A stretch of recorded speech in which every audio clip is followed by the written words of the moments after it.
Well, good evening, everybody. I'm delighted to see so many of you here this evening and for this inaugural launch of the Open Lecture Series hosted by the universities at Medway. My name is Bill Collier. I'm the Strategic Lead for Medway for the University of Kent. And on behalf of the three universities at Medway, Canterbury, Christchurch University, the University of Greenwich and the University of Kent, I extend to you all a very warm welcome. Now, this is the first in a series of lectures that are free and open to everybody, highlighting some of the exciting and rich, important and challenging research that is undertaken across our three universities. As we do in all areas of our work here at Medway, the three universities have collaborated closely to bring this Open Lecture Series together to generate what we hope will be a suite of talks that stimulate, inspire, question and provoke thought, discussion and debate. Now, our three universities are united in many things, but perhaps most important of all is our common mission and our purpose to share what we do and what we have with as many people as possible. Whether that's our facilities, our space, our knowledge, our expertise, our ideas, or simply our time. And that's what we as universities are here to do, and it's that commitment that has led us to collaborate to organise this Open Lecture series to showcase some of the world-leading research that is undertaken across the three universities here at Medway. It's also 20 years since our universities came to Medway, and in that time we have been proud to play a very important role together in the life of this great place. And in this 20th anniversary year, we reaffirm our commitment to Medway, to its people and to its communities, to work together with other organisations to do everything we can to help Medway continue to flourish and to be the exciting, vibrant and inspiring place that we all know it to be. The Open Lecture Series we launched this evening is very much part of that ongoing commitment, and so a very special thank you for all of you to coming this evening, and I hope you and your friends, families and colleagues will be able to come along to subsequent lectures over the coming weeks and months. Tonight's open lecture will be given by Professor Alex Stevens, who is a Professor in Criminal Justice at the University of Kent's Medway campus. Professor Stevens has published extensively on issues of drugs, crime and public health. He is an advisor to the UK Government, a member of the Scientific Committee on Drug Science and a former president of the International Society for the Study of Drug Policy. Tonight's lecture is titled Drugs, What are the Problems and How Can We Solve Them? And will set out and explore a public health approach to the reduction of drug-related deaths and crime. Without further ado, I introduce Professor Alex Stevens. Well, thanks, Bill, and thanks to all of you for coming out and discussing these issues with us. Welcome to the University of Medway's campus. This is my favourite lecture theatre that I ever talk in. I think it's just such a lovely room to talk in, and I'm very glad to share it with you tonight. It does have one sad memory for me, this room, because it's also the room where a few years ago I had the terrible job of having to inform a group of first-year students that one of their peers had just died in a terrible car accident. In 2011, a student of ours called April George tragically died quite close to here. And so I had to tell these rather shocked students about her death, which was not an easy thing to do. And it makes me think about her sometimes when I come to this room. The reason I talk about April, I mean, she would have been about 30 now. The reason I talk about her is because I'm going to be talking a lot about the large numbers of people who are dying from and with these substances. And it makes me queasy sometimes to be talking about these people in terms of bar charts, percentages, ratios, when every one of those people is just like April. Somebody who had a life before them. I mean, April could have been a mum by now, a career in front of her, even behind her. We need to think about this issue in individual terms, rather than what I'm just about to do, which is give you lots of stats and graphs about how people die and what they die of and what we can do about it. So this, I'm afraid, is going to be a rather sombre talk, but there is hope at the end of it, because there are things we can do to prevent these deaths, to reduce these crimes. And what I'm going to talk to you about, as you might have guessed from what Bill said, but also this slide, is a public health approach to how we reduce the deaths How do we reduce the crime and other problems that are associated with drugs in our country? And I'm going to do this by thinking about two ways of possibly thinking about drug problems. And one way is this public health approach that I'm going to be talking about, and the other way is the more common way these things are discussed in politics, by politicians, mainstream parties, and by the media, which I think the way that we discuss these issues is one of the major barriers to doing some good work to reduce the deaths and the crime and the harms. And I'm not talking about any particular political party here.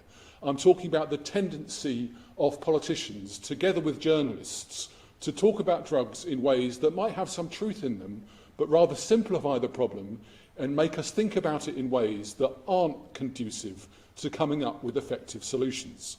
So, for example, there's a lot of hearsay, a lot of personal anecdote in the media's depiction of these things, and personal stories are useful. But we also have to have the evidence, the research evidence, that backs up what the problems are and what the solutions are. There's a lot of popularity running through, obviously politicians have to compete to be popular to get voted for. And sometimes the things we need to do to resolve these problems aren't very popular. And so I'll be challenging you to think about things that aren't very popular that work. How do we get things that aren't popular but work to be supported, to get politicians to actually put them into practice? There's a lot of sensationalism in the media about these issues. Drugs are exciting. They create good copy for journalists. Politicians like to stand up and bang the drum about them because they can get attention that way as well. But we need to think rather about what are the calm, more dispassionate, if we can be dispassionate about these problems, ways of thinking about the problems and their solutions. So I'll be arguing for compassion as well as the use of evidence. And I'm not arguing that politicians and journalists are free from compassion, but they're also often influenced by populism, popularity, and what I would call traditionalism. And there's nothing wrong with tradition. There's nothing wrong with respect for authority or for the ways that things have always been done or the religious norms that people would have about their moral position on drugs. People are entirely entitled to have those views about drug use. What I'm going to be suggesting is, what about the evidence about what actually works in reducing these problems? So the way I'm going to do this is by using this public health approach. So it's almost like thinking about, a classic example of a public health approach is vaccination. What do? You define and measure the problem. So you see a problem, a respiratory disease, spreading through a society. What do you do about it? You diagnose what the problem is. It might be a virus that's causing that respiratory disease. Then you determine how to prevent or ameliorate it. So, for example, you might come up with a vaccine that prevents the spreading of that disease. And then you implement it at scale and you evaluate it to see if it works. That's a public health approach. And what I'm suggesting is we could do something similar with drugs. We could follow these steps along the way to coming up with an identification of the problem and the solutions that we might have to it. And I'm going to contrast in each of these steps of the public health approach what we're doing in the politics and the media depiction of this to what the public health approach would actually do about it. So when it comes to defining the problem, for example, there's often a lot of sensationalism about the very fact that young people take drugs. I was just talking to somebody who's here tonight, thinking about what the question of what these drugs are. How do we define these drugs? And people get very much more excited about people taking illicit, illegal drugs than they do, for example, about alcohol, tobacco, caffeine, which also have psychoactive effects. We don't really get worried about kids taking caffeine, but we are worried about them using controlled drugs. And there's this idea that it's always rising. It actually fell, drug use amongst young people, quite substantially between the mid-90s and about 2013. It rose to a couple of years ago. The most recent data we have on drug use amongst 11 to 15-year-olds suggests it's actually falling again. And we're doing some work with Liverpool John Moores University to try and find out what's behind these recent trends in drug use. There's a lot of talk in the media these days about middle-class drug use, as if politicians have just discovered the fact that middle-class people use drugs, despite them frequently admitting to having used drugs themselves, at least in their university days. And Boris Johnson was a bit more bold than that. He never said it was just my university days. He's pretty much admitted that his cocaine use continued beyond then. So I don't really know why we're getting so excited about middle-class drug use all of a sudden, as if it's a new phenomenon. And there's also a lot of conflation of drugs and crime, and especially recently through talking about county lines, which we could talk about in more detail perhaps afterwards, but I think there's a lot of misunderstanding of county lines and how they operate and what they do. This is the idea that it's, again, a new phenomenon, that there are drug dealers in London who are sending people, including children, down to provincial cities like Margate, Folkestone or Medway to deal drugs. I mean, the police, I've been phoned up with the media every now and then for about 20 years asking me to comment on that happening, and county lines is the sort of latest name that's given to it, and I think we need to think a bit more complex, in a bit more sophisticated ways about what's going on there. So contrast those sort of headlines that we get from the media about what's going on with drug problems to what a public health surveillance approach would do. When we look at the large numbers of harms, the largest numbers of deaths associated with drugs are not amongst young people using party drugs. They are amongst people, most of whom are over 25, some of them in their 40s and 50s, who have problems with a multiple drug use that involves often opiates, i.e. heroin in the most frequent cases. Rarely heroin on its own. About a third, maybe more of those cases of people dying with heroin, those people are also have alcohol in their system at the time. Those people are often also long-term smokers, so have compromised lung function, which doesn't help when you're taking a drug like heroin, which suppresses the instinct to breathe and kills by asphyxiation. And so the complex of issues these people have is what kills them alongside the heroin they might be using.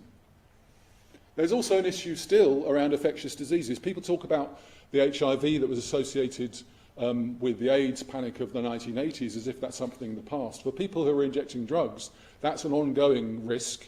There's been a recent outbreak of HIV amongst people who inject drugs in Glasgow, and there are across the country quite high rates of another bloodborne virus, hepatitis C, amongst people who use drugs. And there is a cure for hepatitis C these days, and there is a government target to eliminate both HIV and hepatitis C by 2030, but it's still stubbornly high amongst this population. And another thing that goes on all the time around people's drug use, which rarely gets into the media, is this overlap of mental health problems, drug use, and suicide, which is a huge issue, obviously, especially for the families who are most afflicted by that. So we need to think carefully about how we're defining the problem. Are we looking, is our attention being put on those harms, those aspects of drugs that are the most dangerous for our society? And just to illustrate that in a bit more detail, here's a graph, one of these horrible quasi-making graphs, where we aggregate these terribly sad deaths all together and put them into a graph which shows that there was a time in the mid-2000s, at a time where we were significantly increasing investment in drug treatment, that we were getting drugs deaths down. There was another time, you see the period between 2010 and 2012, which is quite interesting, because that was a time at which there was a dramatic shortage of heroin on the British street market. This is attributed to successful attempts to block the Balkan route of heroin coming to the UK from Afghanistan. Now, if we knew how to bottle that and do it all over again, I'm sure the National Crime Agency, the Home Office, would love to do that. Unfortunately, we've not been able to do it. And since about 2012, the availability of and the purity of heroin and cocaine on the street have rapidly increased. And the price per bang, if you like, has rapidly fallen. And we've seen an increase, a substantial increase, in these deaths to the state that it is now called by the members of the Faculty of Public Health a public health emergency of drug-related deaths. I just wanted to show you what the picture looks like locally. So, Kent and Medway, they're not that far off the English average for the rates of drug-related deaths. Medway a little bit above, Kent a little bit below. Nowhere near the level, for example, of Blackpool. Blackpool is the town in England which has by far the highest rate of drug-related deaths. And as you'll see in a later slide, Scotland goes off this particular scale in terms of deaths, for example, in cities like Glasgow and Dundee. And there's a reason for that. Drugs are also a major contributor to the problems of crime in our society. I've written about how this can be sometimes exaggerated, sometimes it's made, again, too simple that there's just one causal link from drug use to crime. There's a complex set of life circumstances in which people are committing crimes while they're using drugs. The most frequently committed crime by people who use drugs, especially heroin, is shoplifting. And I have interviewed lots of people who shoplift very frequently, including when I was doing my PhD on Gillingham High Street. I would interview people there, and some of them would tell me they shoplifted every day, and that was how they financed their heroin use. And we know, for example, as I'll say later, that treatment is a really good way. I just remember so vividly the people I interviewed telling me how dramatically their offending dropped once they were given a methadone prescription that meant they didn't have to go out every day and steal to fund that habit. But drug-related crime is a major problem that we have to consider alongside the health effects and the deaths that affect people. So the second step in this public health approach is to identify the risk factors that cause these problems that we're concerned about. And on the politics and media side of this, you tend to get a lot of talk about people making bad choices, that drug use is like a moral weakness. And again, that's a sort of moral weakness that only seems to be applied to some drugs and not others.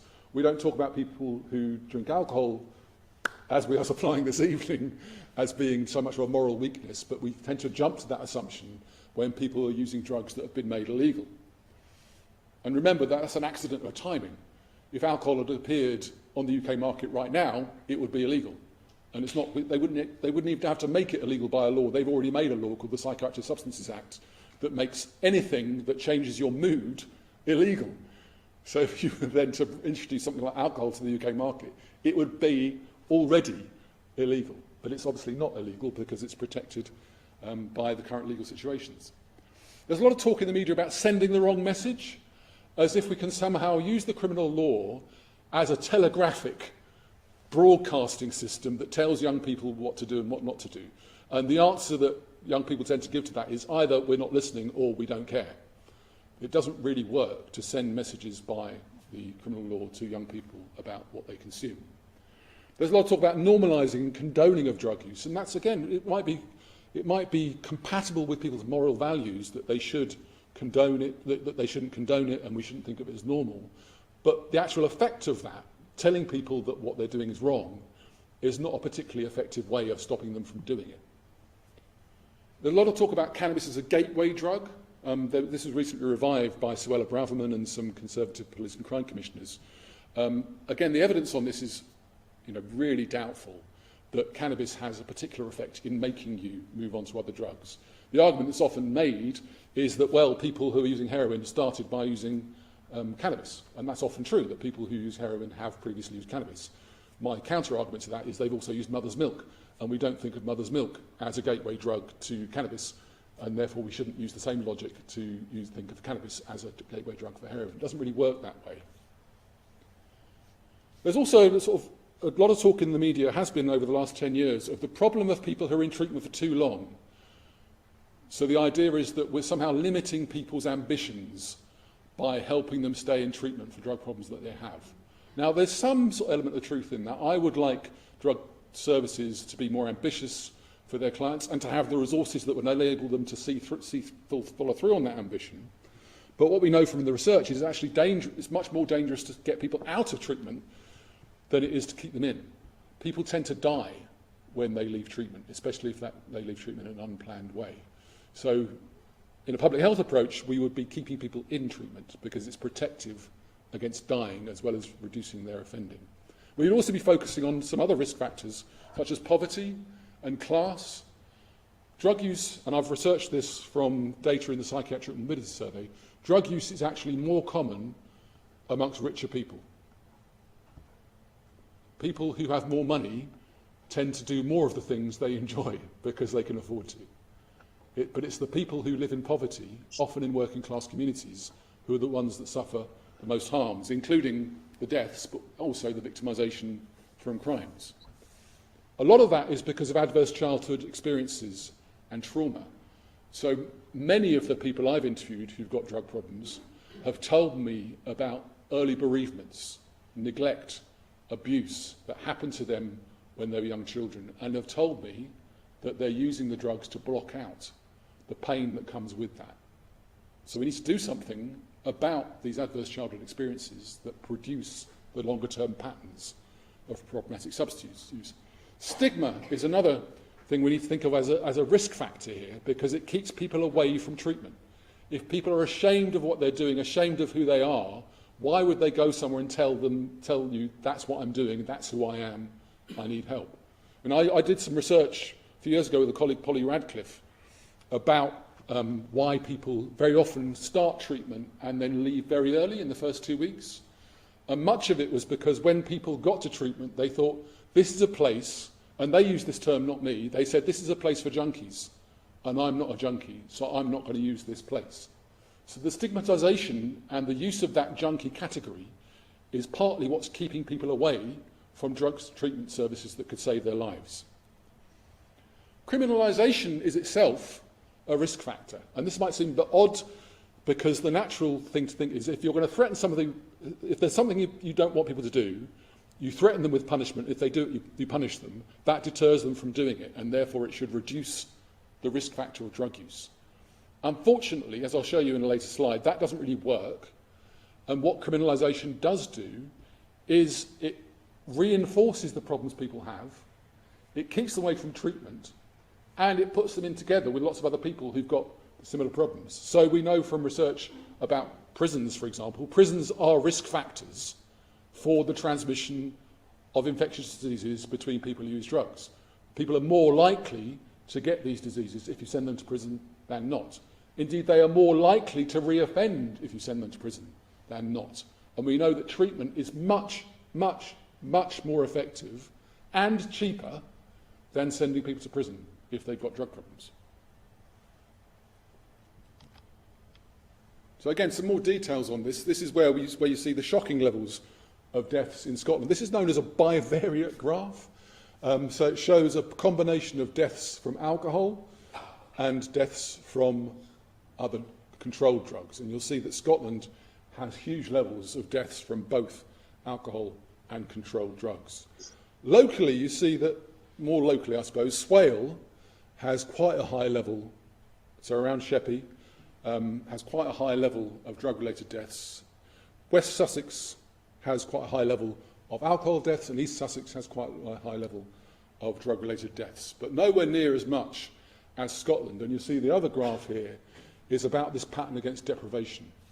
So on the right-hand graph, vertically, you'll see communities ranked by how deprived they are.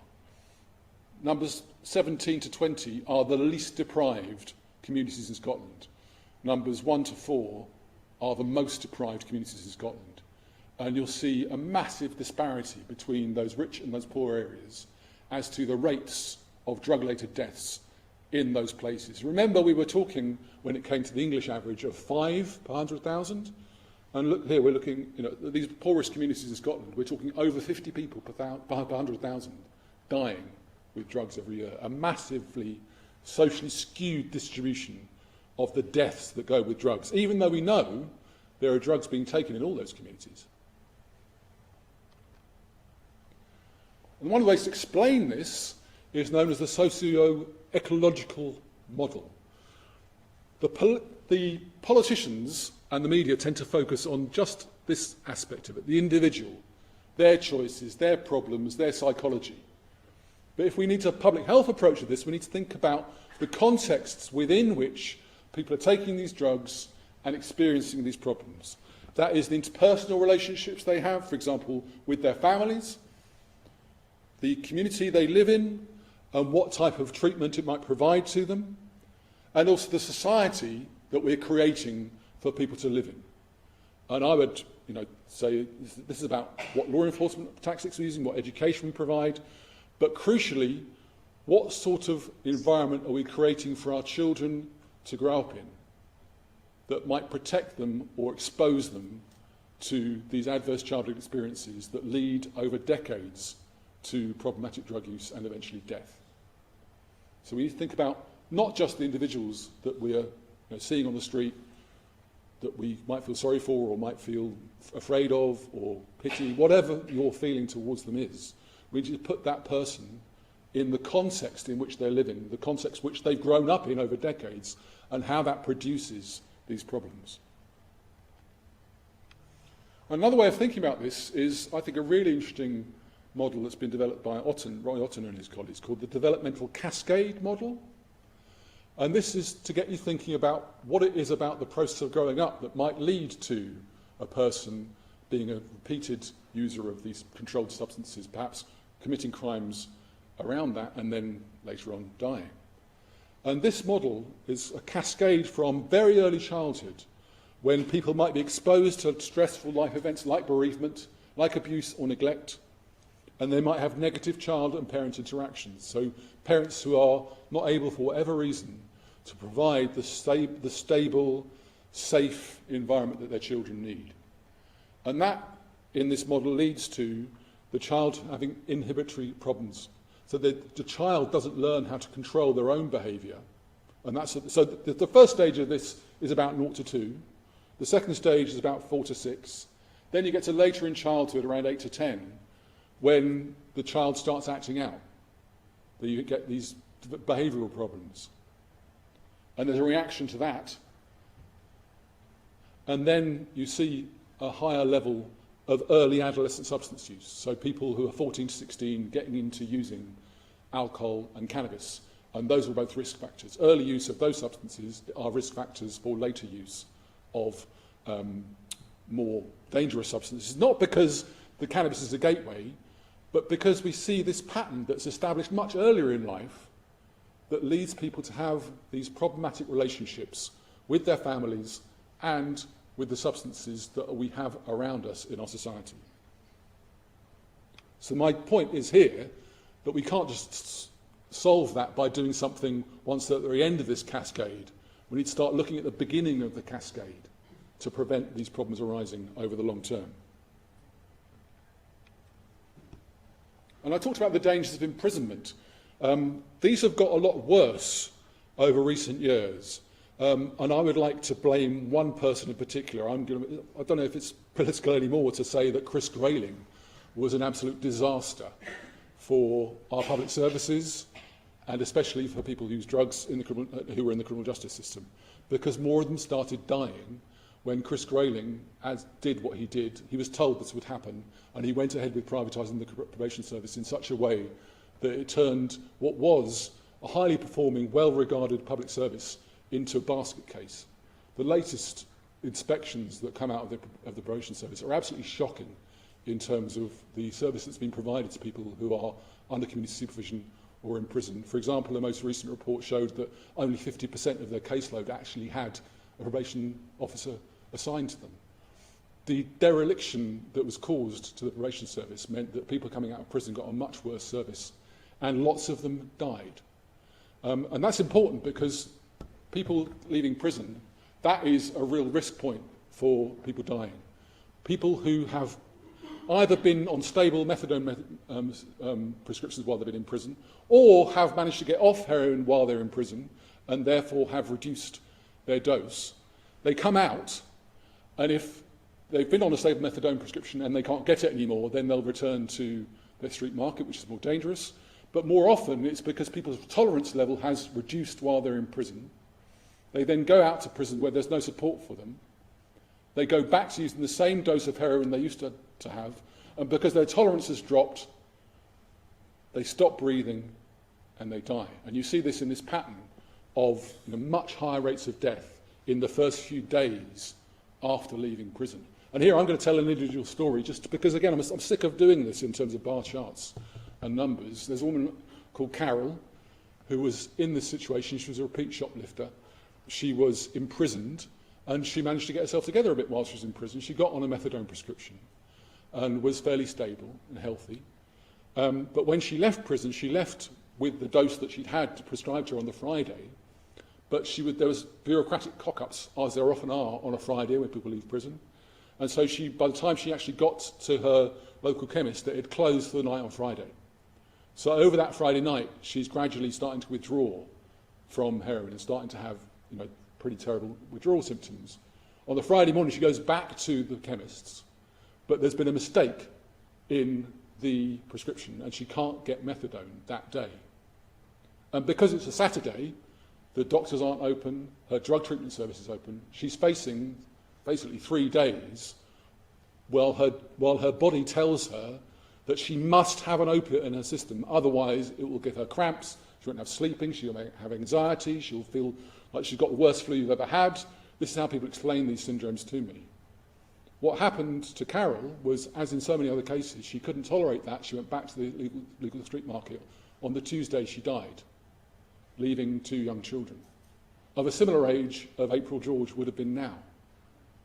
This was an entirely preventable tragedy for her and her children, if only we could sort the system out that actually provides continuity of care to people who've got drug problems who seek treatment while they're in prison. We recommended, when I was on the Advisory Council on the misuse of drugs, that we stop releasing people on Fridays because these problems are so common and you do actually see an elevated level of death amongst people who leave on Fridays because these things happen so often. I'm glad to say that the government has listened to that and is putting legislation through Parliament to reduce the numbers of people with drug problems who will be released on Fridays.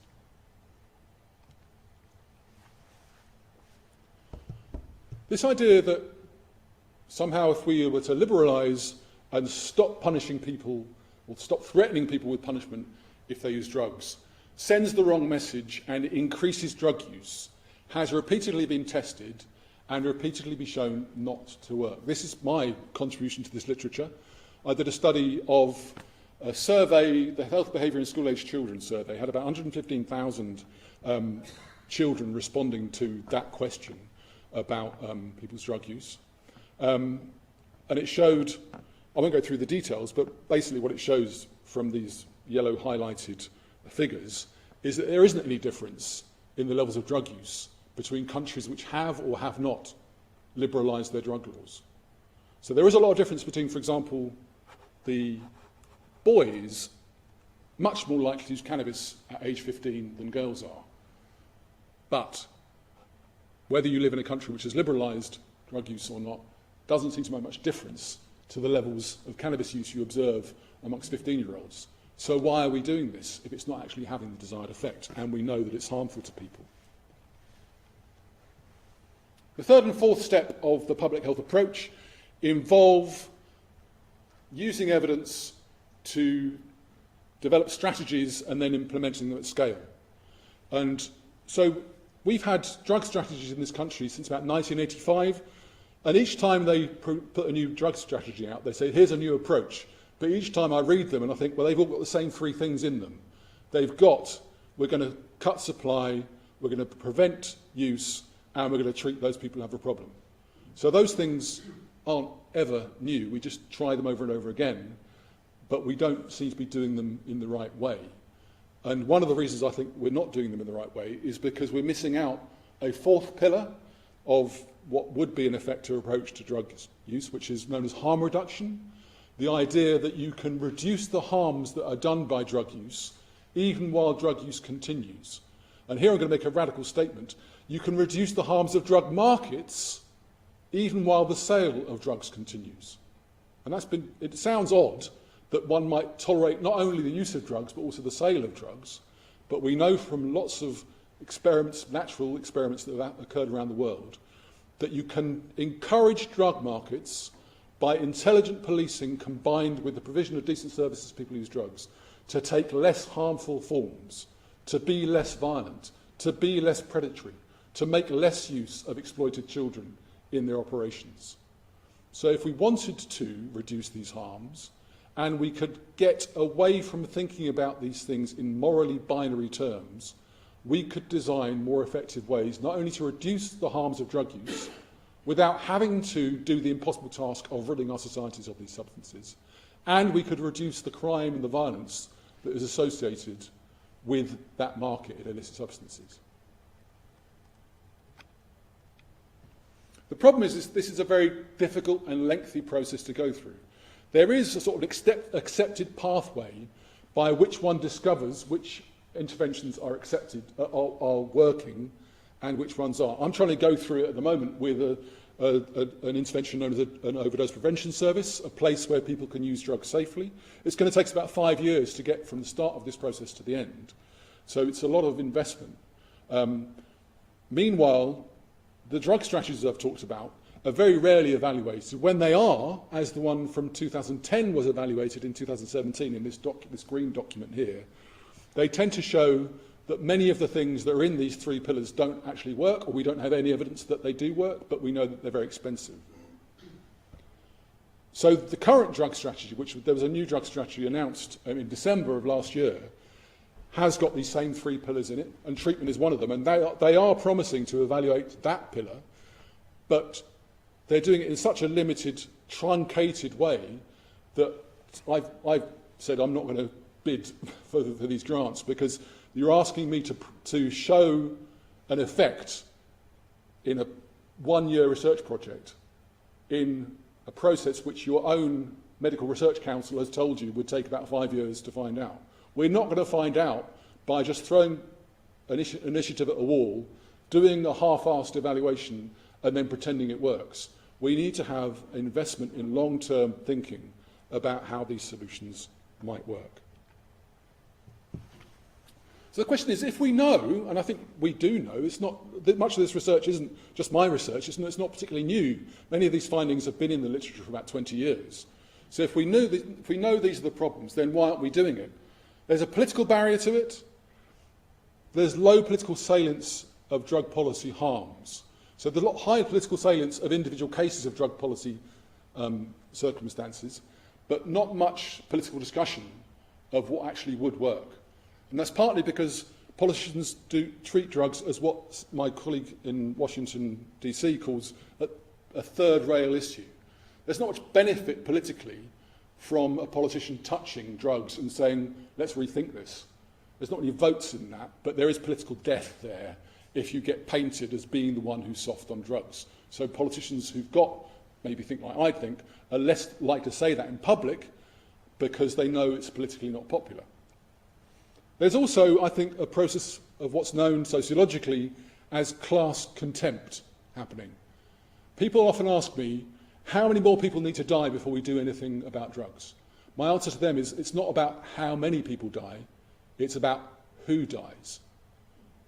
If the death rate was up around 20 per 100,000 amongst the children of wealthy, middle-class people of the type who tend to get into politics, we would be doing something a lot more than we're doing now.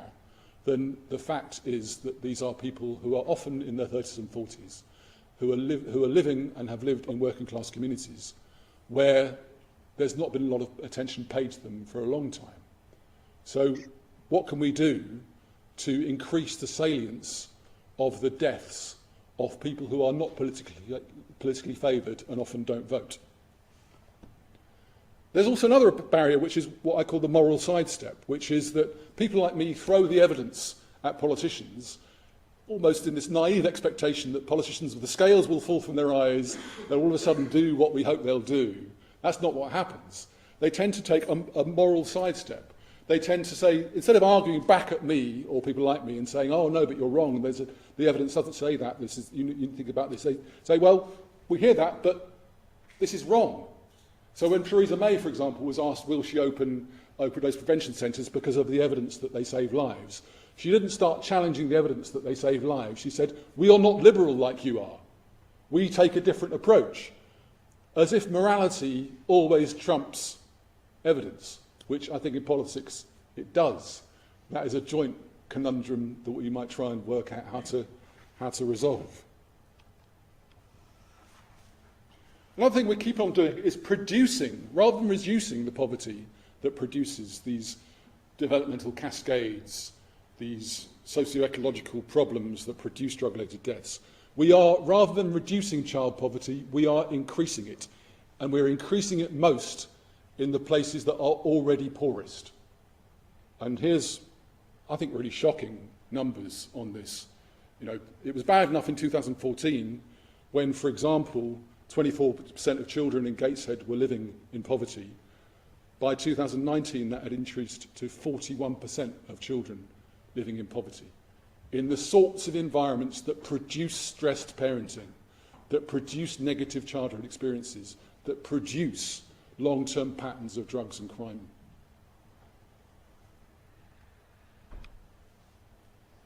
Here's when I come to the hope, because I've been depressing the hell out of you for half an hour now. What is there to hope? I don't have a lot of hope either from the Conservatives or the Labour Party that the scales are going to fall from their eyes because of what me and other academics are telling them. But I do see hope in terms of local people developing local solutions because they see the problem in their neighbourhoods. Their own communities, their own streets are affected, and they want to do something about that. And so historically, that's always been the way that drug policy has improved. It comes from the bottom up, including from the people who use drugs themselves. So, for example, substitute prescribing wasn't a government initiative, it was doctors that invented it alongside their clients to keep people away from the illicit market and to give them medicines they needed to stay well. Needle and syringe programs, which provide clean injecting equipment so that people don't catch HIV or hepatitis when they inject, were invented by people using drugs in the Netherlands who shared clean needles. That was before HIV, it was around hepatitis B. They were the first people to do this, which is now sort of national policy on how to prevent HIV and hepatitis. We need holistic and inclusive treatment services, and that's what there might be people here today who are in treatment services. I know there's one right there who works for a treatment service, and I'm sure you want to provide these holistic and inclusive services, but how can one do that when budgets are always being cut?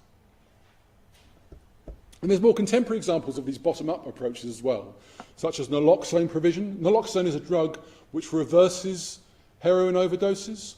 So if somebody is not breathing because they've got too much opiates in their system, if you inject them or put intranasal naloxone up their nose, they will have a miraculous recovery. It has been described to me by people who've seen it happen as quite miraculous. And increasingly, even those dubious in its legality, there's people providing services where people who are the most likely to come across drug overdoses, which is other people who use drugs, are given naloxone to distribute amongst their peers. Heroin-assisted treatment, where people who are using heroin from the street are prescribed it by a doctor and use it in safe environments instead. This has been proved repeatedly to save money, to reduce street heroin use, to improve people's health, to improve their employment, to reduce their deaths. But still, there's only two or three places in this country that do it, and one of them is just being shut down. Police depenalisation and diversion schemes, so attempts by the police themselves, which has not come from the top down, this is police forces themselves realising how problematic it is to keep punishing the same people going through the same systems, and have developed ways of not inflicting those harms on those people. Self-organised recovery communities, so people who have been through this themselves and are coming out the other side, supporting each other in various ways. One of them might be Narcotics Anonymous or Alcoholics Anonymous, but there's other sort of less religiously oriented ways of providing mutual support that can help people get over and through these problems. And, as I've said, about piloting overdose prevention centres, spaces where people will bring drugs that they've bought on the illicit market and to use them in a space where, if they overdose, their life can be saved. And we can start thinking and talking to them about all the other problems in their lives and how we might be able to help them solve them. I'm running over time, so I'm going to jump over the more detailed stuff around depenalisation and diversion and just show you briefly some of the examples of what we're talking about. So this take-home naloxone, this has been proven in multiple studies to reduce people's reduce deaths associated with drugs. The Scottish Drugs Forum were one of the first to sort of set up these peer distribution systems, which I think can be really effective. And there's also a lot of research about drug consumption rooms internationally, and we've just started that work. We recently published an evaluation of an unsanctioned service that was run on the initiative of a volunteer who, despite being told by the Home Office that it would be illegal to do so, opened an overdose prevention service in Glasgow, was able to run it in 2020-21, and out of the over 1,000 injections that took place in that overdose prevention centre, 9 people overdosed and all their lives were saved. So my conclusion is that increasingly we're being invited to focus by the media, by the politicians, on crime as being the problem associated with drugs. And it is not my case here today that there isn't a problem with crime around drugs. There are many people who use drugs who are committing crimes. But we need to take a broader, and as I would say more sophisticated approach by using the data, by using the evidence we have about what works, and by using our ethical commitments, primarily the ethical commitment to save lives, that we should do things in a different way. And there are some barriers to that, at doing it at political level. And I say, again, this would be the case if a Labour government were in just as much as a Conservative government. The Labour government now is not talking about doing a public health approach to drugs, even though some other parties are. But even so, even if there is logjam at the national political level, there are things that we can do in our communities. You might be able to support these activities locally. So we need to think about what we can do with that. Some of these examples I've given you, especially because there is another reason for hope, which is that 2021 drug strategy, for the first time in a long time, actually puts some money into the drug treatment system. There are £533 million that are going to be spent in England over the next 3 years in improving drug treatment services. So some of the things that work, some of the things we know work, are more likely to occur over the next 3 years than they have been since 2010. And it's up to local services to make sure that they spend them in the right way. The question is, can we innovate enough in the ways we're doing it to actually save these lives and reduce these crimes? So I leave you with that question and I look forward to your questions. Thank you very much.